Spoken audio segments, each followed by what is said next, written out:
Don't watch this video if you have a flight coming up. On August 14, 2005, Helios Airways Flight 522 crashed near Grammatico, Greece, resulting in the deaths of 121 people on board. The only good thing is, most of the people on that flight probably didn't even realize that they were dead.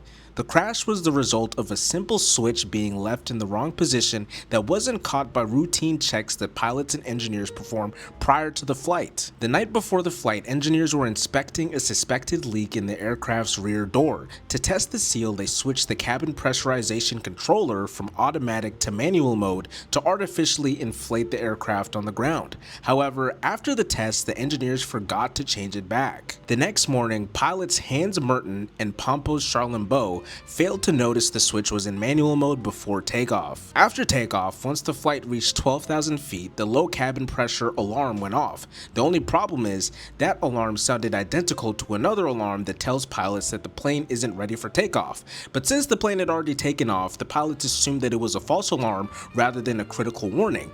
Meanwhile, oxygen levels in the plane were decreasing without them even knowing it. Once the plane reached 34,000 feet altitude, oxygen levels inside became fatally low. Most of the passengers in the plane passed out, and the pilots passed out as well, leaving the plane in autopilot for nearly 3 hours. After the pilots stopped responding to their radio, two F-16 fighter jets intercepted the plane, fearing a hijacking or terrorism, only to find the pilots passed out in the cockpit and oxygen masks dangling in the passenger cabin without being used. In one final stand, flight attendant Andreas Prodromo entered the cockpit, having managed to stay conscious by using a portable oxygen cylinder. Andreas also held a commercial pilot license, so he was fully qualified to become the hero in this scary situation. And he would have been until a final tragedy struck. The left engine flamed out due to fuel exhaustion, given that the plane had been on autopilot for many hours at this point.